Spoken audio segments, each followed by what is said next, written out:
Sebelum mulai kegiatan hari ini, marilah kita berdoa menurut agama kita masing-masing. Berdoa dimulai. Selesai. Kelompok 3. Bisa!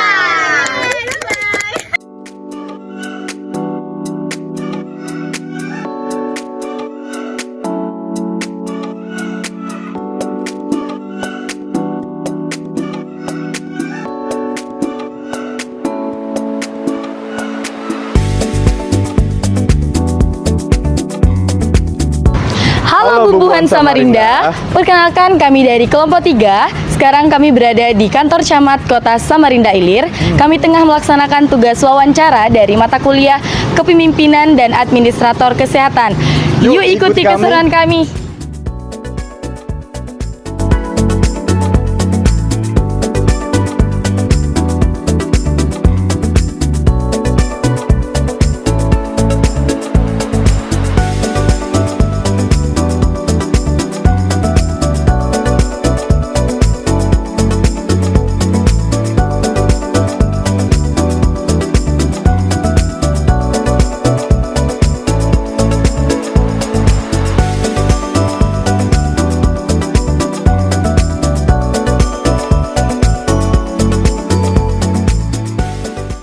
Izin Pak wawancara Bapak.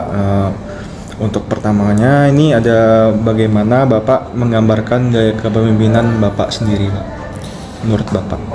Terima kasih. Jadi kan namanya gaya kepemimpinan itu ada beberapa item. Mungkin kalau teman-teman dari Kesmas mungkin juga mendapatkan kalau ada mata kuliah itu, tapi kalau yang dari FISIP itu pasti. Yang pasti kalau ini karena saya mau nilai sendiri, maka sebetulnya mungkin sangat tidak objektif, tapi paling tidak mudah-mudahan saya bisa jujurnya sedikit lah. Ya, kalau saya menggambarkan gaya kepemimpinan saya lebih kepada gaya pemimpin yang lebih mengutamakan asas demokrasi. Artinya gaya pemimpin yang saya pakai adalah dengan melibatkan teman-teman kerja, baik itu pejabat strukturalnya maupun dengan staf. Dengan demikian kita dalam hal memimpin tidak ada kesulitan karena kita tetap melibatkan bawahan kita sehingga keputusan yang kita lakukan selalu insya Allah bisa diterima oleh staf kita. Baik. Jadi untuk gaya pemimpinan Bapak itu kayak bersifat demokratis ya Pak ya. Untuk pertanyaan berikutnya Pak, untuk hal-hal penting yang Bapak lakukan untuk memimpin agar sebuah tim itu efektif, ada tips and triknya nggak Pak? Yang pasti kita bekerja secara tim ya, secara tim. Artinya jangan sampai ada yang waminso. Walaupun kita selaku pimpinan tetap juga tidak bisa.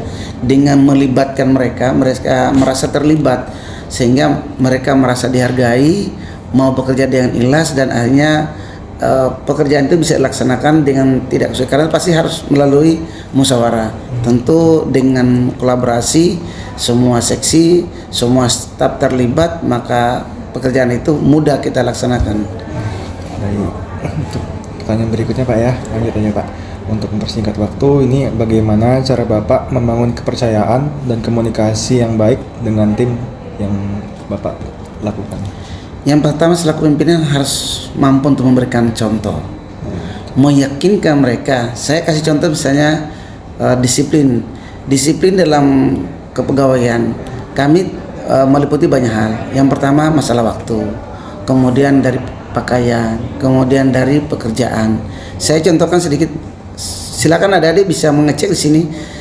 Kami batas waktu absen terakhir itu jam 8 pagi. Saya pastikan dalam 5 hari kerja kami kerja, saya pastikan dalam 5 hari itu mungkin 1 atau 2 hari saja saya datang di sini lebih lewat dari jam 7. Belum jam 7 saya udah sini. Artinya dari situ staf kita berpikir ini pimpinan kita jalan datangnya jam sekian. Bagaimana kalau kita? Begitu pula dengan pakaian. Saya orang yang terlalu cerewet dengan disiplin pakaian, rapi, atribut sesuai lengkap, sehingga dengan memberikan contoh meyakinkan mereka untuk lebih mudah kita mempercayai pimpinan bahwa tidak, kita harus memberikan contoh, jangan hanya sekedar untuk menyuruh staf, tetap kita sendiri tidak melakukan. Itu lebih kepada teladan duluan dari pimpinan sebelum kita menyampaikan kepada staf kita. Ya, Terima kasih Pak. Saya lanjutkan ya Pak ya. Eh, apa yang Bapak lakukan untuk meningkatkan semangat dalam tim saat mereka merasa kurang termotivasi Pak? Apa yang Bapak berikan? Yang pertama, mereka harus dilibatkan. Kan kadang orang, oh ini tidak bisa kerja, lalu karena tidak bisa kerja saya berafiliasi ke sini karena dia bisa kerja, ini terus yang saya suruh. Padahal belum tentu. Ini kalau saya kasih kepercayaan, saya libatkan di setiap kegiatan, dia akan ada semangat, oh ya kalau begitu saya harus belajar. Terus meyakinkan dia. Memang ada sanksi, tapi sanksi bukan berarti sanksi misalnya tidak bekerja yang baik. Terus selaku pimpinan harus kita bina, harus bina dan melibatkan terus. Bagaimana bisa dia bekerja kalau tidak dibina? Kalau ada kekurangan atau ada kelemahan-kelemahan dia, maka disitulah tugas pimpinan untuk memberikan bimbingan, memberikan contoh, atau paling tidak kalau saya selaku pimpinan, misalnya saya sendiri tidak tahu, saya pastikan saya akan bisa mencarikan orang yang bisa menyelesaikan itu dalam waktu yang sesingkat mungkin. Itu kita tahu mungkin kalau ada yang belajar prinsip Napoleon Bonaparte, saya kira dia tidak bisa melaksanakan pekerjaan itu, tetapi dia mampu mencarikan orang yang bisa menyelesaikan itu dalam waktu yang sesingkat mungkin. Saya lanjutkan ya Pak ya. Untuk ini bagaimana Bapak mengambil keputusan yang sulit sambil menjaga keseimbangan antara kepentingan tim dan organisasi Bapak? Pasti di dalam satu permasalahan, tidak semua kita, tidak semua orang di sekitar kita bisa kita meyakinkan dalam artian bahwa kita bisa memuaskan semua, tidak. Pasti ada titik satu titik yang memang nanti kita akan seolah-olah berpihak. Tetapi dengan meyakinkan, dengan menyampaikan, menjelaskan sedetail mungkin, maka insya Allah dalam hal pengambilan keputusan itu bisa diterima oleh semua pihak. Karena memang di setiap keputusan yang kita ambil pasti ada orang yang tidak pas dengan pikirannya, tapi sepanjang itu kita berikan penjelasan, kita berikan pengertian, maka insya Allah dia bisa akan menerima apa yang kita putuskan. Oke, baik. Baik. Menurut Bapak, apa strategi Bapak untuk mengembangkan kemampuan kepemimpinan pribadi Bapak? Yang pertama harus mengetahui kelebihan dan kekurangan staf kita. Dengan mengetahui kelebihannya dan kekurangannya, maka ketika itu dia mempunyai kekurangan, maka tugas kita untuk bisa mencarikan jalan bagaimana bisa mengembangkan diri. Misalnya, katakanlah misalnya ada staf kita yang memang kurang dalam hal penguasaan teknologi, maka kita ada solusi untuk mengikutkan bimbingan teknis, pelatihan dan seterusnya. Kalau mereka yang memang punya kelebihan, kita beri kesempatan untuk bisa mengembangkan lebih baik lagi, sehingga dengan adanya dua sisi itu, maka dua-duanya staf kita akan mempunyai kemampuan yang setara. Baik, lanjut Pak. Bagaimana Bapak menangani konflik atau perbedaan pendapat dalam tim? Disebut konflik. Saya mungkin langsung contoh.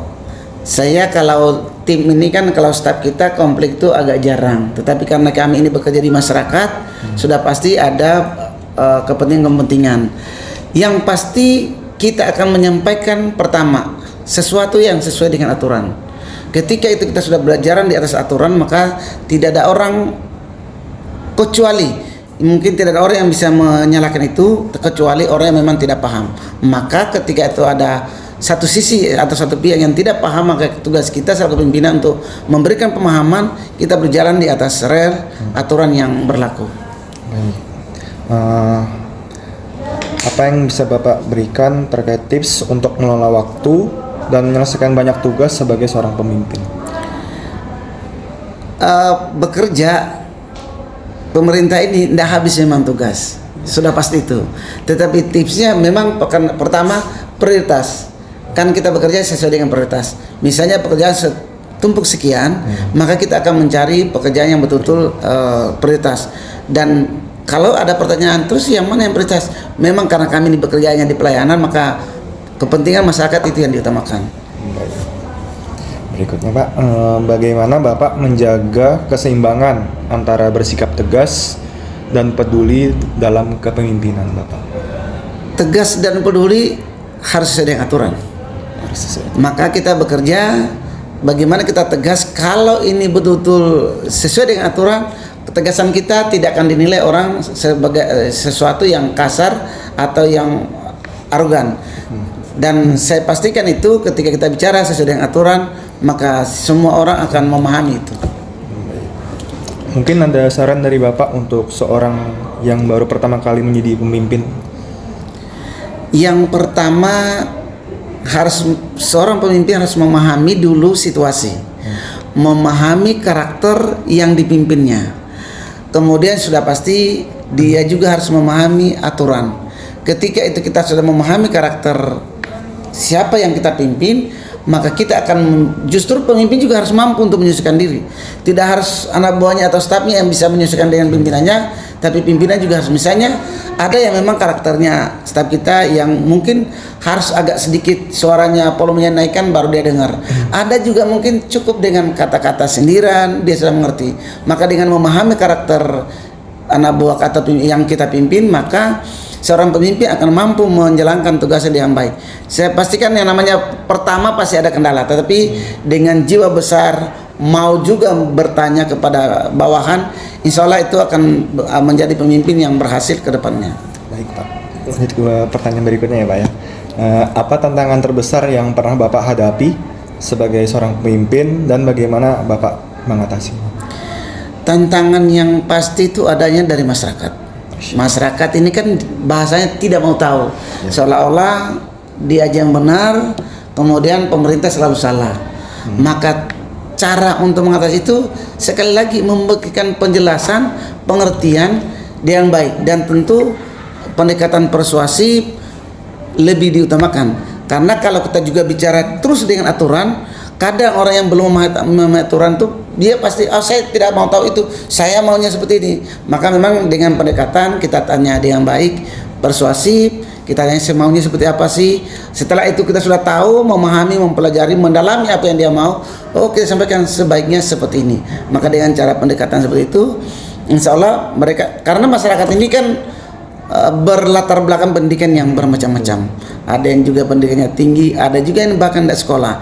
Dengan cara memahami mereka, maka mereka juga secara pelan, oh iya, karena yang pasti setiap orang harus kita hargai.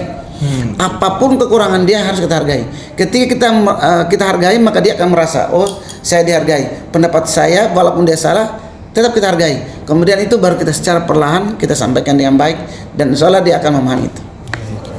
Lanjut Pak, bagaimana Bapak menghadapi anggota tim Bapak yang sulit menerima perubahan Pak? Yang pertama meyakinkan bahwa sekarang perubahan itu bukan sesuatu yang harus ditolak. Harus kita yakinkan itu, bahwa sekarang kita berjalan di rel yang memang harus, dengan kemajuan teknologi sekarang tidak bisa lagi orang yang menolak perubahan apapun itu. Maka sudah pasti orang yang ya saya sendiri sebetulnya awal-awalnya itu karena ini seperti apa sih orang harus menguasai komputer apa, kan ini semua perubahan.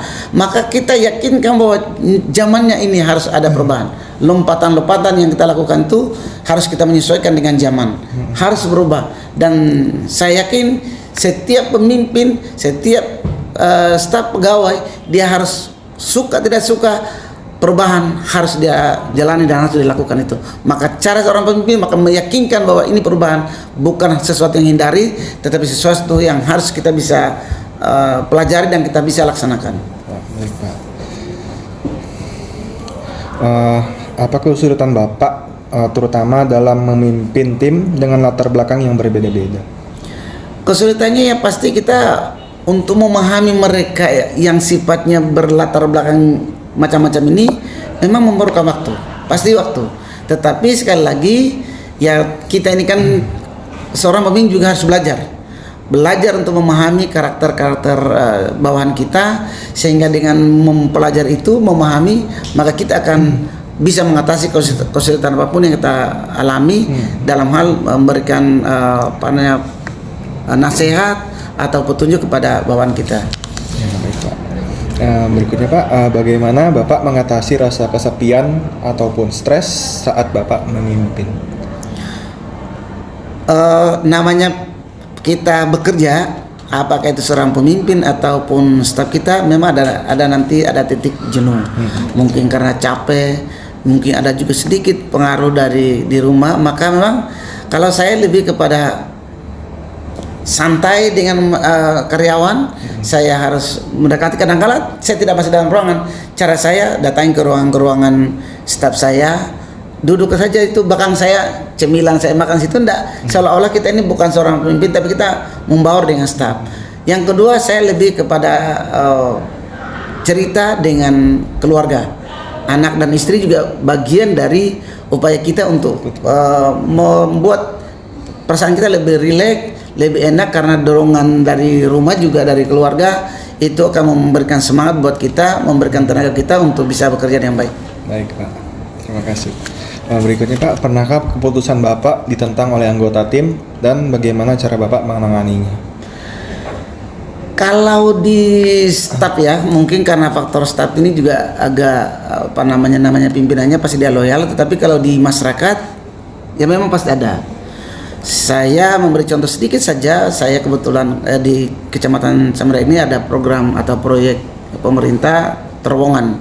Di situ kita menghadapi masyarakat yang begitu banyak latar belakangnya dengan kepentingan yang berbeda-beda. Pada saat kami pengumuman penilaian hasil KJPP untuk nilai rumahnya dan bangunannya, memang masyarakat menolak. Tetapi sekali lagi untuk meyakinkan mereka untuk bisa menerima itu, maka kita yakinkan bahwa ini penilaiannya sudah sesuai dengan aturan. Semua memang kita larikan ke aturan, karena kemudian baru ada namanya kebijakan. Karena kebijaksanaan ini tidak bisa didulukan, karena biasanya kebijakan itu menyalahi aturan. Tapi kalau sudah kita sarankan untuk mengikuti aturan, insya Allah. Tapi sekali lagi dengan persuasif. Persuasif ya Pak. Baik Pak. Lanjut, bagaimana Bapak memastikan semua anggota tim merasa didengar, dihargai, terutama saat pendapat mereka berbeda? Kalau ada pendapat yang berbeda dan katakanlah lebih tepatnya misalnya ada dua sisi yang berbeda pendapat, untuk meyakinkan mereka memang pertama memberikan penjelasan dengan sebaik-baiknya, kemudian ya kita juga selaku pimpinan ya belajar, terus yang kedua meyakinkan dan menyampaikan bahwa yang terbaik seperti ini, dan titik temunya selalu kepada aturan. Kalau itu bicara sudah di rel aturan, maka mereka semua pihak akan menerima itu. Baik Pak, terima kasih. Berikutnya, apa kesalahan terbesar yang pernah Bapak lakukan sebagai seorang pemimpin dan apa pelajaran yang Bapak dapatkan dari hal tersebut? Yang pertama, low respon. Itu kesalahan besar. Ketika misalnya ada sesuatu yang harus dilakukan dengan cepat, kemudian saya selaku pimpinan terlambat merespon, maka itu merupakan kesalahan besar. Nah, maka untuk mengatasi itu, diri juga harus dimotivasi bahwa sesuatu itu penting, semua hal, termasuk pelayanan dengan masyarakat. Adik-adik ini masyarakat buat kami dan patut untuk dilayani. Baik Pak, terima kasih. Nah, berikutnya Pak, bagaimana Bapak menjaga keseimbangan antara pekerjaan dan kehidupan pribadi sebagai seorang pemimpin? Pekerjaan ini kan pilihan. Betul. Ketika saya memilih untuk menjadi pegawai negeri, maka ini adalah pekerjaan saya. Dan sudah pasti kalau namanya ini pekerjaan, ini memang utama. Bahkan bukan keluarga itu tidak dipentingkan, tetap penting keluarga. Tetapi karena ini pilihan, semua akan dilaksanakan sesuai dengan porsinya masing-masing. Keluarga, di waktu keluarga tetap kita ke depan dengan keluarga, tapi waktu kerja ke depan tetap. Sekali lagi, karena pekerjaan ini adalah pilihan, maka saya akan konsisten untuk melaksanakan sesuai dengan tugas dan kewajiban saya. Berikutnya Pak, apa yang Bapak lakukan untuk mengatasi kelelahan baik pada diri sendiri maupun anggota tim Bapak? Kalau saya mengatasi kelelahan itu memang saya lebih bawa enjoy. Enjoy karena saya juga ini punya hobi berorganisasi. Saya lebih memilih untuk berkumpul dengan teman-teman di organisasi. Walaupun itu bukan teman satu kerja, tapi itu justru membuat saya lebih rileks, dan dari sana mungkin ada cerita-cerita teman-teman bisa membuat saya kembali bersemangat. Dan kepada staf memang kita lebih membaur aja, lebih membaur seperti itu ke ruangan-ruangan mereka, tidak berhini di ruangan saja. Kalau kita duduk di ruangan ini, staf kita kecuali ada keperluan baru masuk. Tapi kalau kita yang masuk ke ruangan mereka, mereka akan senang hati kita duduk ya, walaupun kadang-kala beruntung juga kita selaku pimpinan bisa juga kita dapat cemilan di ruangan mereka. Ya baik Pak, ini yang terakhir, bagaimana Bapak menjaga inovasi dan kreativitas di tengah tekanan kerja, Pak?